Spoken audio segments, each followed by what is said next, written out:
하나님 아버지, 오늘도 저희들 모여서 예배를 드리고 또 하나님 말씀을 공부할 수 있도록 인도해 주심 감사드립니다. 주님, 저희들 하나님 말씀을 공부할 때 주님께서 또한 바른 길로 인도해 주시고, 또한 저희들의 하나님 말씀을 올바로 이해할 수 있도록 인도해 주시기 원합니다. 또한 주님, 저희들이 하나님 말씀을 공부함으로 인해 더욱더 주님을 사랑하고 또한 더욱더 주님을 닮아갈 수 있도록 인도해 주시기 원합니다. 이 시간을 통해서 온전히 주님께서 영광 받으시기 원합니다. 감사드리며 우리 주 예수 그리스도 이름으로 기도드렸습니다. 아멘. 지난번에 우리가 공부한 것을 간단하게 좀 살펴보도록 하겠습니다. 1과에서는 이제 우리는 우리의 몸 안에 있다라는 내용을 살펴봤었죠. 2과에서는 성경에 의하면 영과 혼과 몸은 서로 다 다른 것이다라는 것을 살펴봤습니다. 3과에서는 예수님의 몸으로 우리의 죄를 담당하셨고, 또 혼으로 예수님의 몸은 무덤에 묻히셨지만 혼은 지옥에 가셨었죠. 그래서 우리의 죄를 거기서 처리를 하고 오셨다는 것을 살펴봤습니다. 4과에서는 구원받은 사람과 구원받지 못한 사람 모두 죽음으로 그 존재가 끝나는 것이 아니라는 것을 살펴봤었죠. 구원받은 사람은 죽으면 주님과 함께 거하기 위해 혼이 하늘나라로 가게 되고, 또 구원받지 못한 사람은 죽으면 마귀와 함께 지옥에서 영원토록 고통을 당하게 된다. 이런 내용을 살펴봤습니다. 5과에서는 성경에 의하면 영원한 생명과 영원한 정죄는 끝이 없이 계속 이어지는 생명과 또 끝이 없이 계속 이어지는 정죄다. 이런 내용을 살펴봤습니다. 오늘은 그 제목이 영원한 생명이라고 되어 있는데요. 그 내용은 사실 이제 영원한 혼과 영원한 몸에 대한 것입니다. 근데 이게 기본적으로 이 시리즈가 제임스 낙스 목사님이 그 자신의 교회에서 그 주일 오전 예배랑 오후 성경 공부 시간에 한 것입니다. 근데 내용이 약간 좀 겹치는 것들이 있어요. 어쨌든지 간에 오늘은 영원한 혼과 영원한 몸에 대해서 살펴보도록 하겠습니다. 오늘 우리가 이제 주로 살펴볼 단어가 있는데, 살아났다는 말입니다. 근데 이게 우리나라 말로는 좀 옮기가 살아났다 뭐 이런 식으로 옮겼는데, 영어로는 quickened라는 말이거든요. 그래서 quicken이나 quickened. 그래서 살아났다. 이게 보통 잘 쓰지는 않는 말이에요. 일반 영어에서. 그리고 이제 일반 영어에서 쓸 땐 약간 좀 뜻이 다른 의미로 사용된다고 하더라고요. 근데 이제 성경에서 사용될 땐 이 quickened라는 말이 살아났다는 의미로 사용이 됩니다. 근데 이제 단순히 살아있다 이런 의미가 아니라 죽었다가 다시 살아나서 다시는 죽지 않는 것. 이것이 이제 성경에서 말하는 quickened예요. 한번 나중에 이제 한영대역 성경을 읽으실 때 살아났다 이런 표현이 나오시면 한번 옆에 quickened라는 단어, 이 quicken이라는 단어가 나오면 한번 문맥을 잘 보세요. 그러면 다시 죽지 않는 것에 대한 묘사예요. 그러니까 다시 말하면 성경에서 복음서에 보면 요한복음에서 예수님께서 나사로를 살리셨잖아요. 근데 여기서는 quickened는 아니에요. quicken은 아니에요. 그러니까 나사로는 예수님께서 살리셨지만 다시 죽었죠. 영원히 그 몸을 입고 계속 살고 있는 것은 아니라는 것이죠. 근데 이제 예수님 같은 경우엔 죽으셨다가 부활하셔서 다시 죽지 않으셨잖아요. 그래서 성경에서는 quicken이라는 단어를 사용하고 있어요. 그래서 나사로 같은 경우, 아니면 야이로의 딸 같은 경우, 이런 경우에 또 나인성 과부의 아들 같은 경우, 이런 경우에 예수님께서 살리셨지만 다시 죽었습니다, 이 사람들은.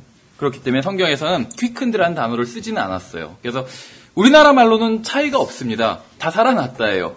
살아있다, 살아났다 이런 뜻인데 똑같아요. 우리나라 말로는 똑같지만 영어로는 좀 단어가 차이가 있습니다.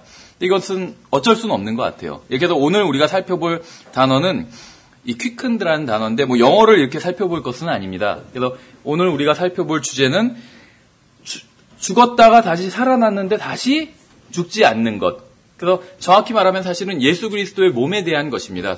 사실은 이 표현은. 그런데 이제 주님의 몸과 같은 몸으로 우리도 변화될 것이라는 약속이 성경에 있는 것이죠. 그래서 이러한 주제에 대해서 좀 살펴보도록 하겠습니다.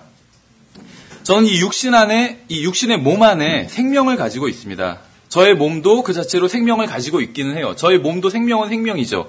그런데 이 저의 몸 안에 또 다른 제가 있다고 우리가 살펴봤었죠. 진짜 내가 있다고, 나의 몸 안에. 근데 나의 몸 안에 있는 나, 이것이 이제 성경에서는 혼인 것이죠. 근데 이 혼도 생명을 가지고 있는 것이에요. 그러니까 저는 어떻게 보면 이중으로 생명을 가지고 있는 것이죠. 저의 몸도 생명, 그러니까 목숨을 가지고 있죠, 몸이.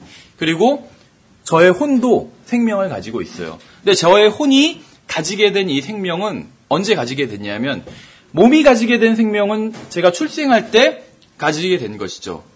제가 출생함으로 인해서 저의 몸이 물론 이제 뭐 과학적으로는 뭐 그 전에도 뭐 태아 아니면 배아 언제부터 생명을 가지게 됐다 뭐 그렇게 얘기를 하겠지만 어쨌든지 간에 육신의 몸으로 출생함으로 인해서 이 육신이 생명을 가지게 되었어요. 그런데 이제 구원받은 사람은 그뿐만이 아니라 그 혼도 생명을 가지고 있습니다. 그래서 구원받은 사람이 그럼 언제 혼의 생명을 가지고 되었는지 그것은 뭐 당연히 예수 그리스도를 믿을 때 혼의 생명을 가지게 된 것이겠죠. 그래서 그리스도인은 생명을 이중적으로 가지고 있어요. 이 몸에 생명이 있고 또 혼의 생명이 있어요. 그래서 몸이 죽으면 일단 몸의 생명은 그것으로 끝이 나게 되는 것입니다. 물론 나중에 우리 몸이 다시 변화받을 것이다 라고 성경에 약속하고 있지만 일단은 그건 이제 주님이 오실 때 그렇게 된다는 것이고 주님이 오시기 전에는 몸이 죽으면 몸의 생명이 그것으로 끝나게 됩니다. 그런데 그리스도인은 혼이 또 생명을 가지고 있어요. 계속 살펴보겠지만 이 혼이 가지고 있는 생명이 무엇일까요? 그리스도인이 가지고 있는 혼의 생명. 제가 그리스도인은 그리스도인 혼. 저 자신. 그렇죠. 그리스도인이 아닌 사람도 혼이 있어요. 저도 혼이 있고. 그게 저 자신이죠. 그런데 그리스도인은 저 자신, 저의 혼이 생명을 가지고 있다고 말씀을 드렸는데 그것이 무엇이냐 하면 바로 예수 그리스도예요. 그렇죠. 우리가 이제 그것을 지금은 살펴보지 않겠지만 성경에서 그리스도인이 영원한 생명을 가지고 있다고 말씀하고 있습니다. 그런데 비슷비슷한 표현들이 많이 있어요. 사실은 한 가지 어떤 일을 물론 이제 다른 측면을 설명하고 있는 것인데 한 가지를 놓고 약간씩 다른 표현을 하는 경우들이 있습니다. 그래서 마치 이런 것과 같아요. 내가 성령님을 받았다. 이것과 내 안에 예수 그리스도께서 계시다. 이것과 내 안에 영원한 생명이 있다. 다 다른 말이죠. 그런데 사실은 어떻게 보면 같은 사건을 설명하고 있는 말입니다. 그렇죠. 내 안에 가지고 있는 생명이 어떤 다른 것이 아니에요. 예수 그리스도예요. 예수 그리스도. 내가 가지고 있는 영원한 생명. 그리스도인은 믿으면 예수님을 믿는 순간 구원받고 거듭나게 되는 거잖아요. 그리고 그 순간 성령님께서 오시는 거잖아요. 근데 이게 뭐 복잡한 일들이 벌어지는 게 아니라 사실은 성령님께서 내가 예수님을 믿는 순간, 요한복음 1장 12절에서 믿는 것이 영접하는 것이라고 말하고 있잖아요. 그래서 내가 예수님을 영접하는 순간, 받아들이는 순간 성령님께서 오시는 것이에요. 그래서 믿는 순간, 영접하는 순간, 성령님께서 오시는 순간, 다 같은 순간인 것이죠. 그래서 성령님께서 오셨는데 그 성령님이 바로 예수 그리스도의 영이잖아요. 그러니까 예수님이 육체로 오실 수는 없겠죠. 내 육체 안에. 그래서 예수님께서 영으로 내 안에 들어오시는 것이죠. 그러면 예수님도 오시고 다시 영원한 생명도 따로 받고 이것이 아니라 예수님이 들어오신 자체가 영원한 생명인 것이에요. 예수님 자체가 영원한 생명인 것이에요. 그래서 예수님이 내 안에 계시면 나는 그것으로 영원한 생명을 받은 것입니다. 이렇게 해서 같은 사건을 좀 다른 표현으로 이렇게 설명하는 경우들이 성경에 종종 있습니다. 어쨌든지 간에 그리스도인의 혼은 그 안에 영원한 생명이 있어요. 왜냐하면 그 안에 예수 그리스도께서 영으로 들어와 계시기 때문에.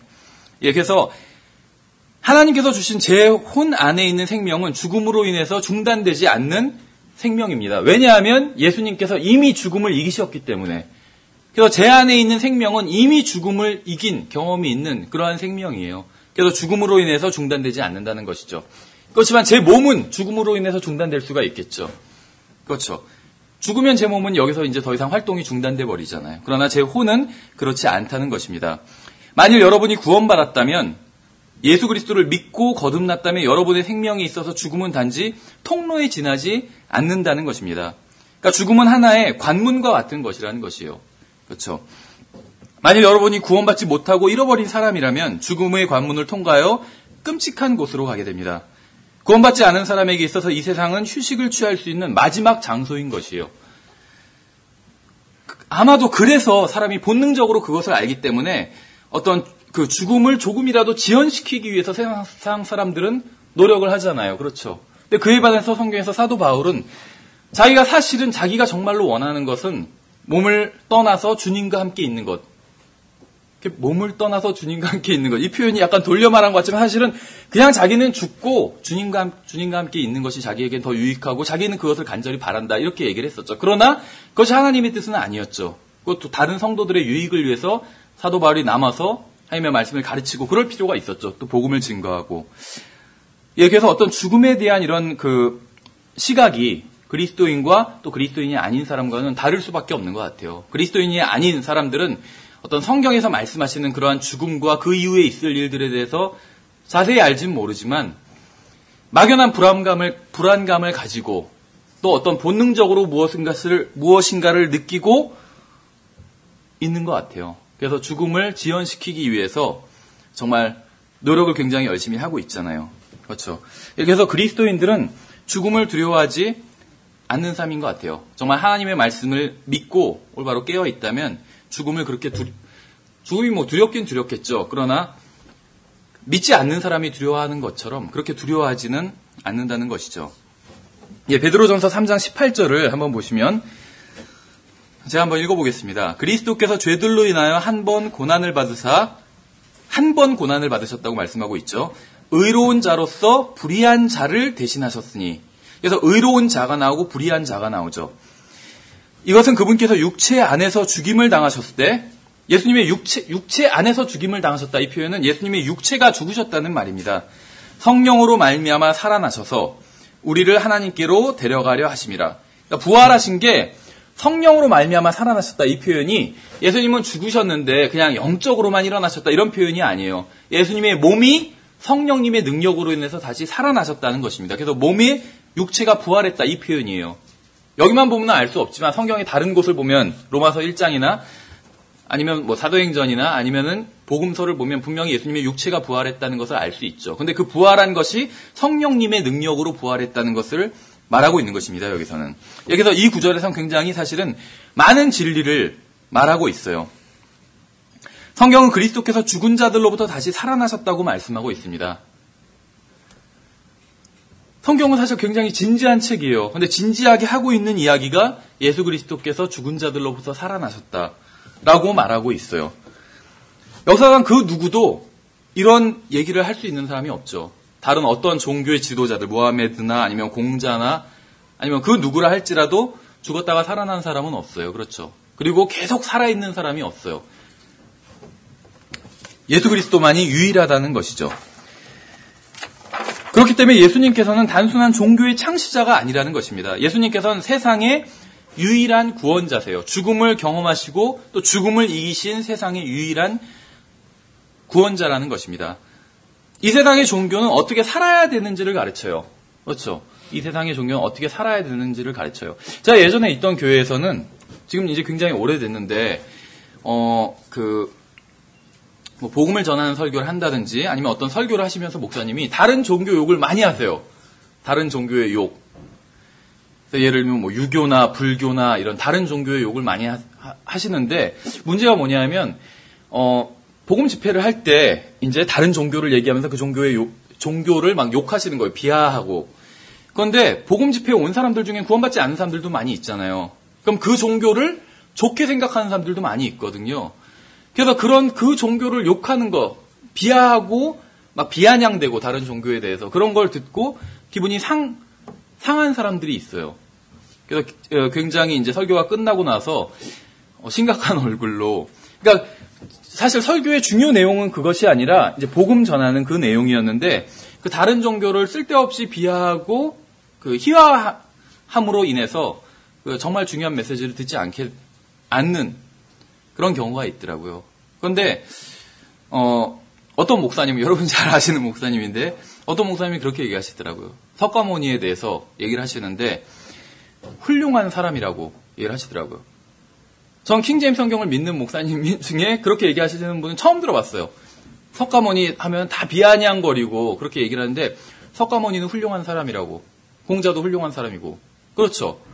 다만 다른 진리를 가르치고 또 다른 사람들을 구원할 수 없었을 뿐이죠. 이 세상에서 사는 방법에 있어서는 바른 것들을 많이 가르쳤어요.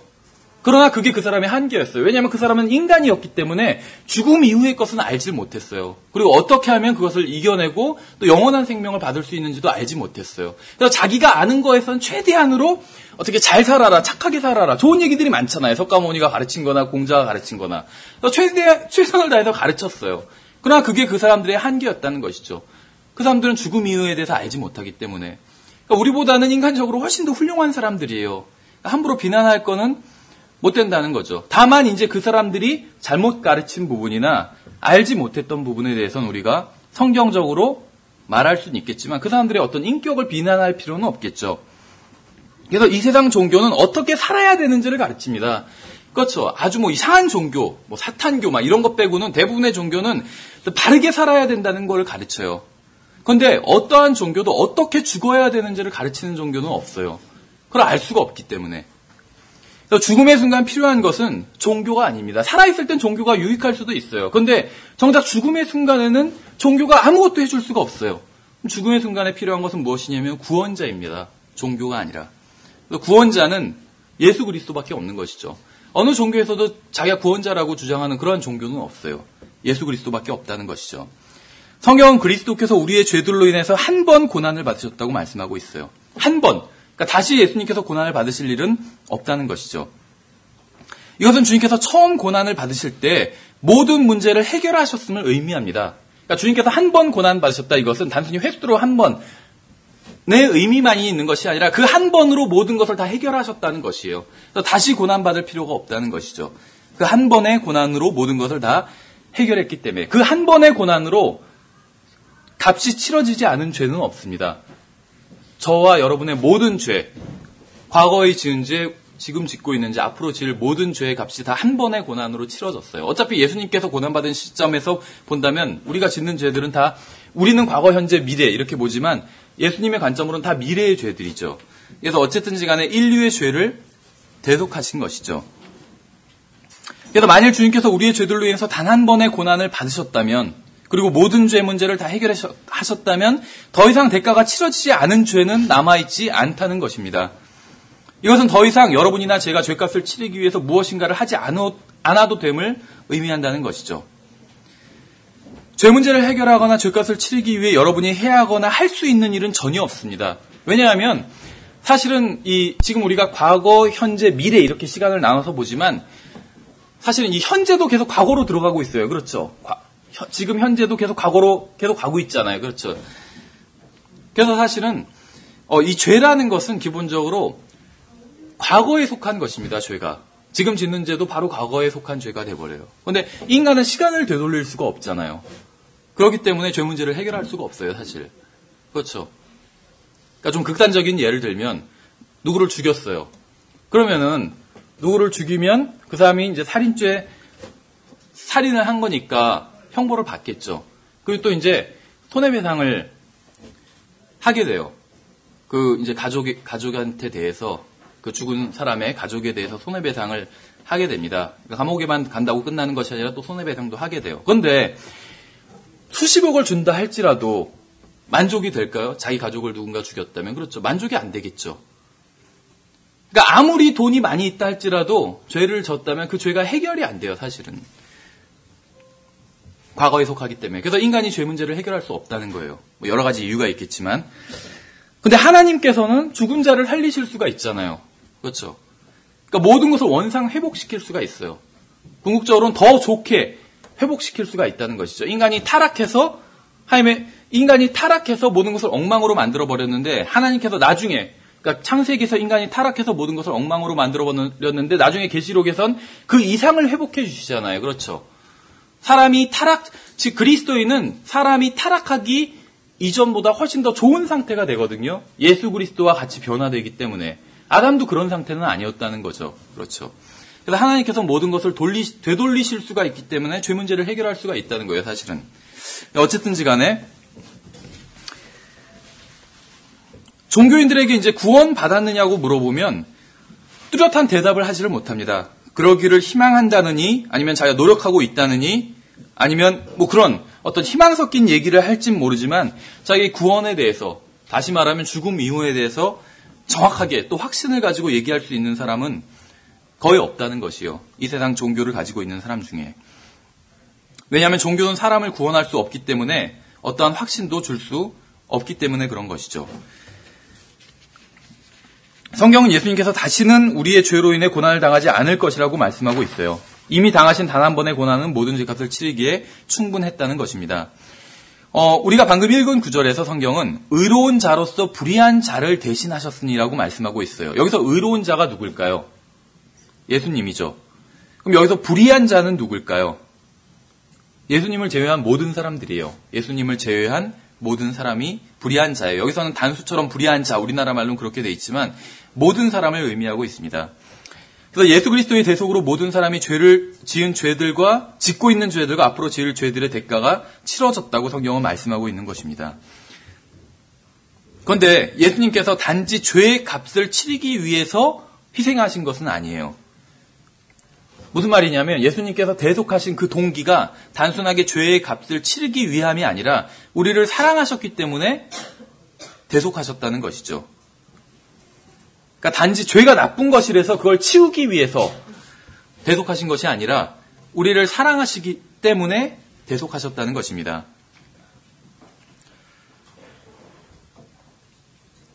사람들은 죄로 인해서 하나님과 분리되어 있습니다. 죄 때문에. 그런데 죄로 인해서 사람들이 하나님과 분리되어 있을 때도 하나님은 여전히 사람들의 하나님이세요. 무슨 말이냐면 예수님께서는 불교도들의 하나님이십니다. 불교를 믿는 사람이 그것을 모르고 있을 뿐이에요. 또 예수님은 무슬림들의 하나님입니다. 그 사람들이 그것을 모르고 있을 뿐이죠. 예수님은 뉴에이지 운동가들의 하나님이에요. 그 사람들이 그것을 모르고 있을 뿐이죠. 예수님은 모든 사악한 자들과 이교도들의 하나님입니다. 그 사람들이 그것을 모르고 있을 뿐이에요. 그렇죠. 성경에서는 디모데전서 4장 10절에서 프린트문에는 없어요. 자, 읽어보면 이런 까닭에 우리가 수고하고 치욕을 당하나니 이는 우리가 살아계신 하나님을 신뢰하기 때문이라. 그분은 모든 사람의 구원자시오. 특히 믿는 자들의 구원자시니라. 이렇게 말씀하고 있어요. 그러니까 우리만의 구원자고 우리만의 하나님이 아니라 모든 사람의 구원자라고 말씀하고 있다는 것이죠. 만일 여러분이 불의한 자 중에 하나라면 예수 그리스도께서 바로 여러분을 위해서 죽으신 것입니다. 그러나 예수 그리스도께서 여러분을 위해 죽으셨고 여러분의 죄값을 치르기 위해서 죽으셨다 하더라도 그러한 사실만으로 여러분이 자동으로 하늘나라에 가게 되는 것은 아니라는 것이죠. 죄값이 치러졌고 대속이 이루어졌다 하더라도 여러분은 여전히 하나님으로부터 분리되어 있어요. 믿음으로 그 대속을 받아들이지 않는 이상은. 우리가 방금 읽은 부분에서 이런 표현이 납니다. 우리를 하나님께로 데려가려 하심이라, 이런 표현이 나와요. 이것이 이제 대속의 목적인 것이요. 대속의 목적. 대속의 목적이 무엇이냐면 결과적으로 우리를 하나님께로 데려가려 하심이라. 이게 목적인 것이요. 근데 왜 데려가려 하실까요? 하나님께로. 여러 가지 이유가 있겠죠. 우리를 하나님께로 예수님이 데려가려 하시는데 여러 가지 이유가 있어요. 근데 이제 가장 큰 이유는 우리가 하나님께 나아가야 되는데 나아갈 수가 없기 때문에 예수님이 데려가신 것이요. 우리가 스스로 나아갈 수가 없기 때문에. 왜냐하면 하나님과 우리 사이를 죄가 가로막고 있기 때문에 우리가 하나님께 나아갈 수가 없어요. 그래서 예수님께서 우리를 하나님께 데려가실 필요가 있었다는 것이죠. 지금 이 구절이 말씀하고 있는 것은 그것입니다.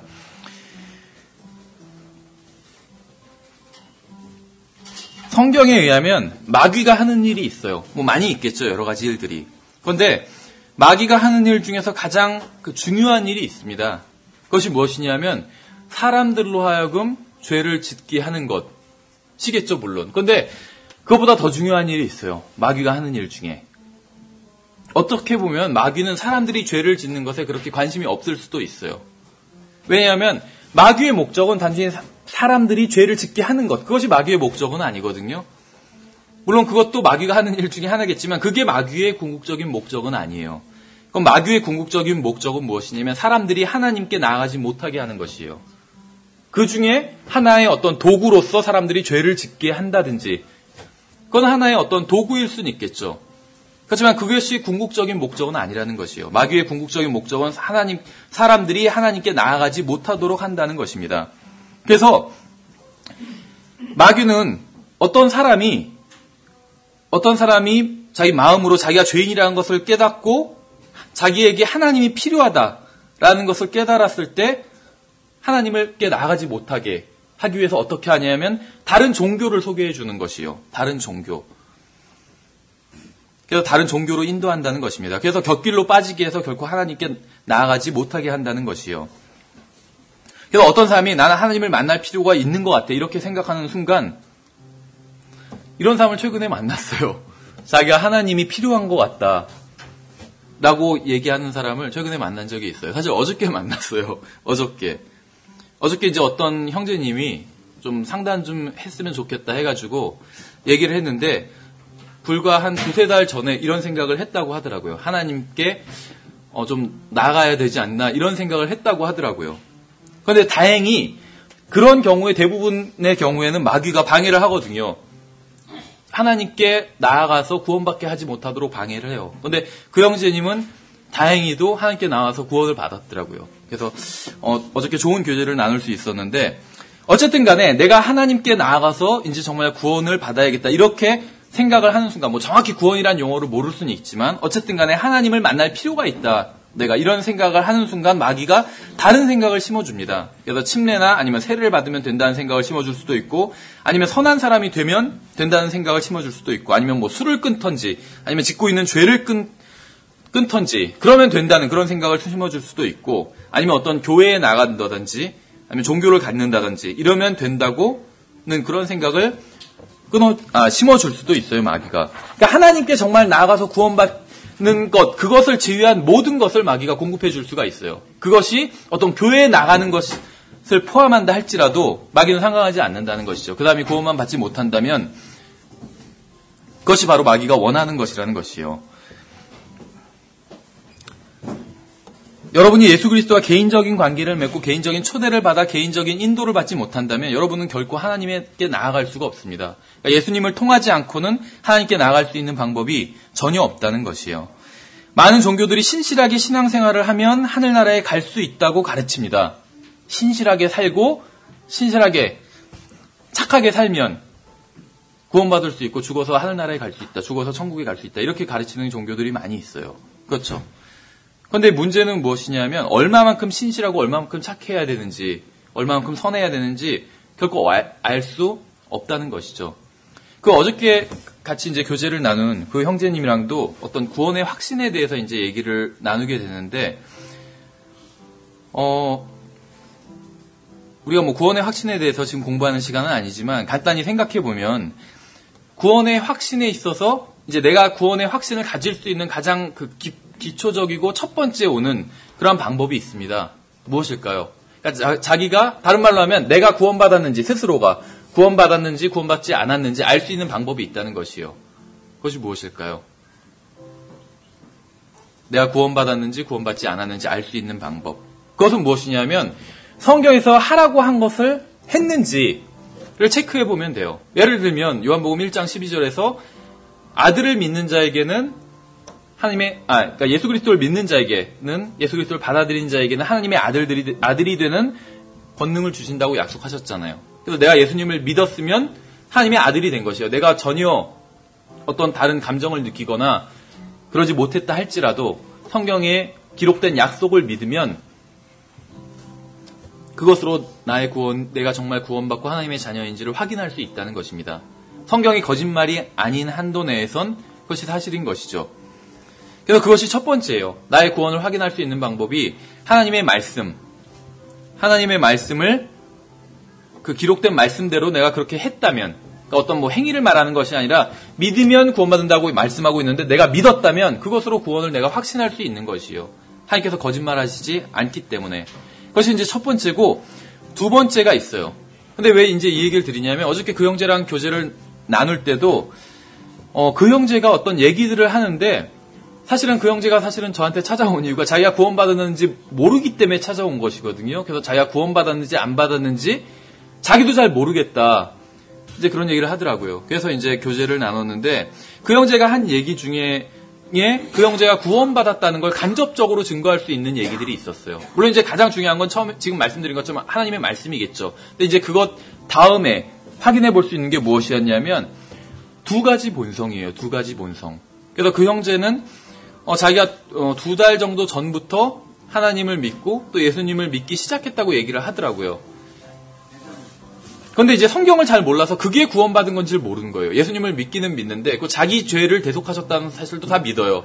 근데 그게 구원인지는 모르는 상태였어요. 그래서 이제 교제를 나눴는데 근데 이제 2달 전부터 성경을 자기가 이제 그 틈틈이 읽고 있는데 어떤 경우에 성경을 읽으면 굉장히 기쁨이 넘치고 기쁠 때가 있고 또 다른 경우에는 또 성경을 읽기가 귀찮은 경우도 있고 그렇게 얘기를 하더라고요. 그러니까 2가지 본성이 지금 싸우고 있는 것이에요. 그렇죠. 옛사람은 하나님의 말씀을 싫어하고 새로운 사람은 또 하나님의 말씀을 즐거워하고 그러니까 그 형제가 자기가 그런 경험이 있었다고 막 얘기를 하더라고요. 요즘도 그렇고. 근데 이제 하나님의 말씀을 읽는 게 즐거움은 더 크다고 얘기를 하더라고요. 그러니까 그 형제 안에는 새로운 본성이 태어난 거죠. 옛 본성과 또 새로운 본성이 있었던 거죠. 그래서 그것도 자기가 구원을 확인해 볼 수 있는 스스로 어떤 하나의 그 간접적인 기준이 되는 것 같아요. 그 3번째가 무엇이 있냐면 복음을 증거하고자 하는 열망이 있는가요? 그렇죠. 복음을 증거하고자 하는 열망이 있는가. 그래서 그 형제가 자기가 2달 전부터 하나님을 믿고 나서는 자기 가족들을 생각하게 되었다고 얘기를 하더라고요. 그래서 가족들에게도 예수님을 소개해주고 싶다는 그런 마음이 생겼다고 하더라고요. 그래서 이 정도의 어떤 그 형제의 얘기를 들어보면 이 사람이 구원받았구나 이렇게 생각할 수 있겠죠. 그래서 형제라고 처음에는 제가 이제 누구누구 C라고 불렀어요. 구원받지 않았는 줄 알고. 근데 이제는 형제라고 불러도 될 것 같다고 하니까 자기도 그런 것 같다고 얘기를 하더라고요. 그러니까 구원받은 사람의 증거 중에 3번째가 예수 그리스도를 자기 가족 아니면 다른 사람들에게 소개시켜주고 싶은 그런 마음이 든다면 어떤 간접적으로 구원받은 사람이구나 이렇게 확인해 볼 수 있는 것이 된다는 것이죠.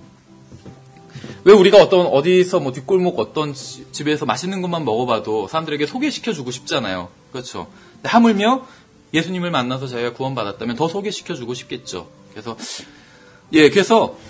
이 세상의 종교는 어떤 확신도 줄 수가 없어요.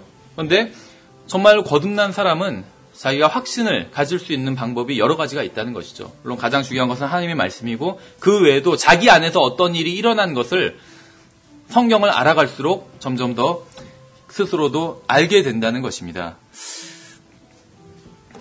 성경에서 우리가 방금 읽은 구절에서는 우리를 하나님께로 데려가라 하심이라 이렇게 말씀하고 있어요. 예수님께서 우리를 대신해서 대속해 주신 그 이유가 무엇이냐면 그 목적이 무엇이었냐면 우리를 하나님께로 데려가기 위해서 대속해 주셨다. 이렇게 말씀하고 있는 구절을 우리가 살펴봤죠. 왜 하나님께로 데려가려 하시냐 하면 우리가 하나님께 나아갈 수가 없기 때문에. 그렇죠. 그래서 이것을 이제 로마서에서는 다른 식으로 표현하고 있죠. 모든 사람이 죄를 지어 하나님의 영광에 이르지 못했다. 이게 사실은 하나님께 나아가지 못했다는 것이에요. 그래서 예수님께서 대신 나아가 주신 것이고 대신 데려가 주신 것이죠. 우리가 하나님께 이르지 못했기 때문에. 그렇죠. 만약에 사람들이 스스로 하나님 나라에 갈 수 있고 하나님께 나아갈 수 있었다면 예수님께서 이 세상에 인간의 몸을 입고 오실 필요가 없었어요. 그렇죠. 그냥 하늘나라에서 기다리면 되는 거였죠. 하늘나라에서 아무리 기다려도 사람들이 올 수 있는 사람이 아무도 없었기 때문에 예수님께서 오신 것이죠.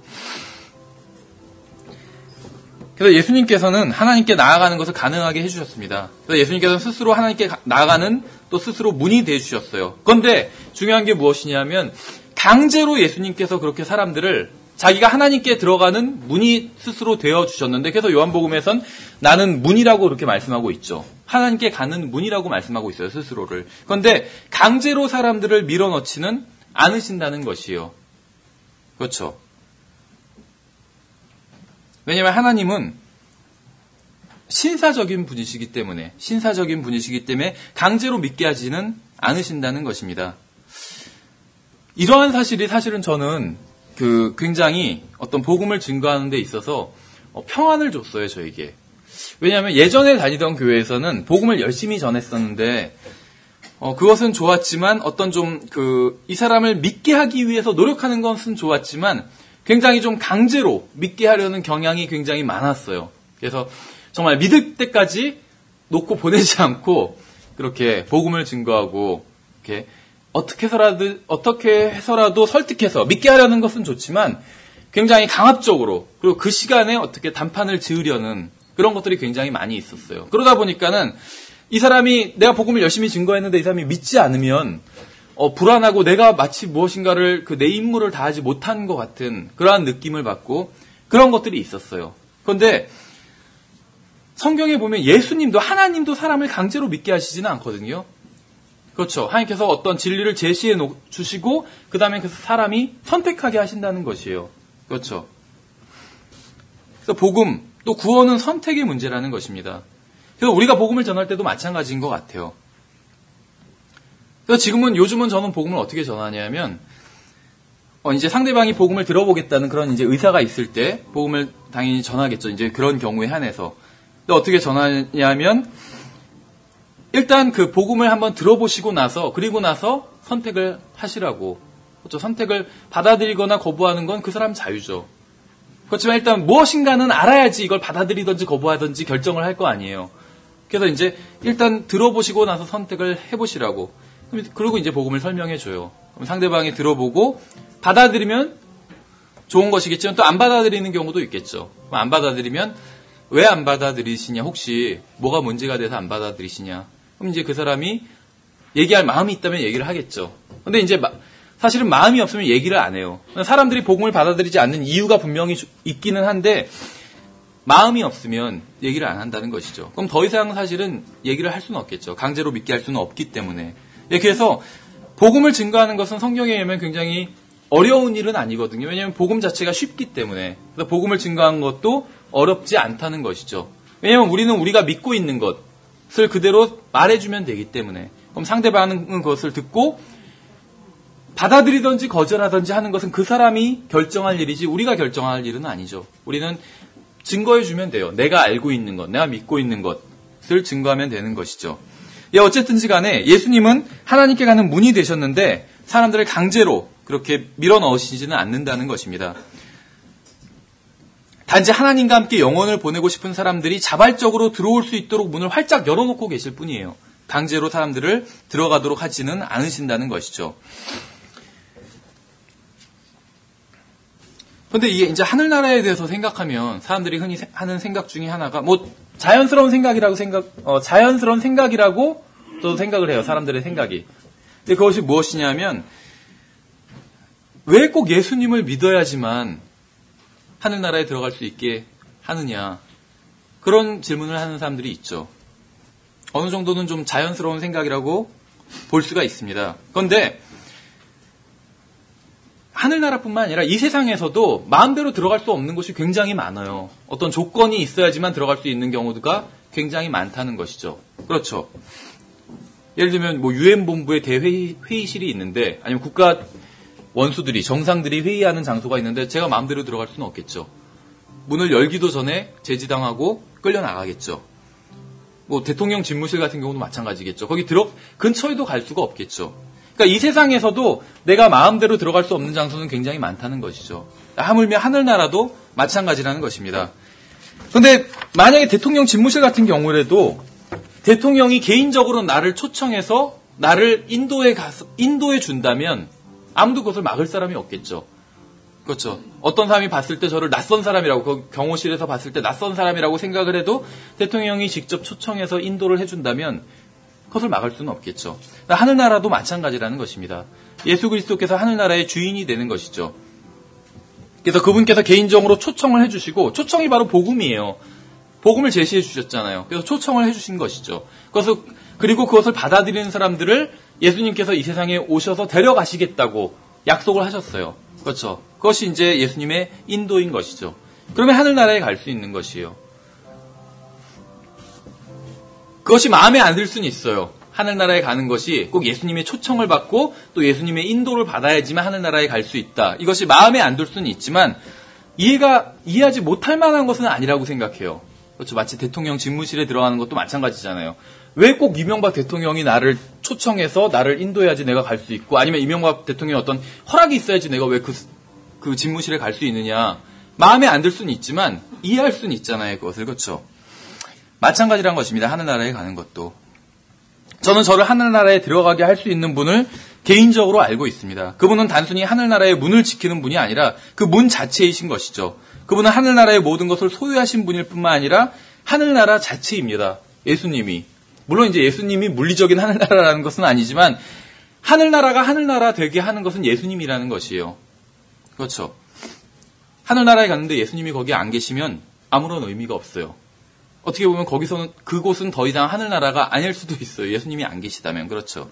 그래서 예수님 자체가 하늘나라의 주인이고 하늘나라 자체라는 것이에요.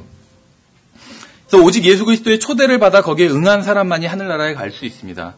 또 예수님의 추천을 받아야지 하늘나라에 갈 수 있어요. 그것이 이제 성경에서 말씀하시는 하늘나라에 가는 방법입니다. 이것이 마음에 안 들 수는 있겠지만 이해하지 못할 만한 것은 아니라는 것이죠.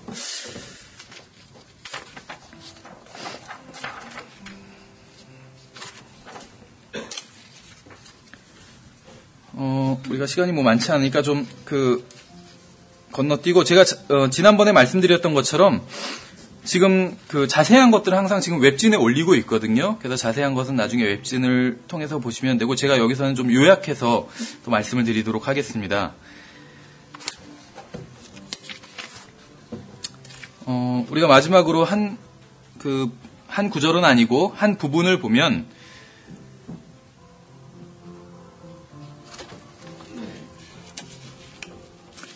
욥기 14장을 마지막으로 보도록 하겠습니다. 욥기 14장을 보시면 여기 지금 길어서 찾아놓지는 않았어요. 제가 프린트물에는 14장 1절부터 9절까지 한번 살펴보도록 하겠습니다. 욥기 1장에 욥기에 보시면 부활에 대한 약속이 있어요. 욥기에도. 그래서 그것을 저희가 잠깐 살펴보도록 하겠습니다. 14장 1절에 보시면 굉장히 유명한 구절이에요. 여자에게서 태어난 사람은 날수가 적고 괴로움으로 가득하며 이렇게 말씀하고 있어요. 그래서 이것은 모든 사람을 의미하는 것이죠. 여자에게서 태어난 자들, 모든 사람을 의미하는 것입니다. 그래서 자연적인 상태에서 태어난 모든 사람을 말하고 있는 것이요. 2절에서 꽃과 같이 자라나서 꺾이고 또한 그림자처럼 사라지며 계속해서 머물지 아니하거늘. 꽃이 나오고 꺾이는 것이 나오고 하지만 이것이 사람에 대한 것이죠.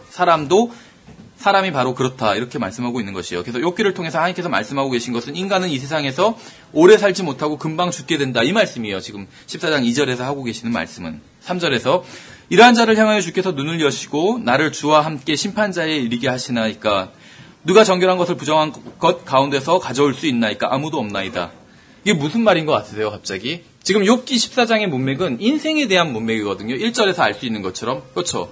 여자에게서 태어난 사람, 남자 여자 모든 사람을 말하고 있는 것이에요. 그리고 꽃과 같이 사람이 자라나서 한때 젊었을 때는 꽃과 같이 활짝 피고 아름답잖아요. 그러다가 금방 시들게 되는 것이죠. 또 꺾이고. 그러니까 사람에 대한 지금 묘사를 하고 있는 것입니다. 약간은 시적으로. 3절에서도 마찬가지예요. 사람에 대한 말씀을 하는데 4절에 보시면은 누가 정결한 것을 부정한 것 가운데서 가져올 수 있나이까.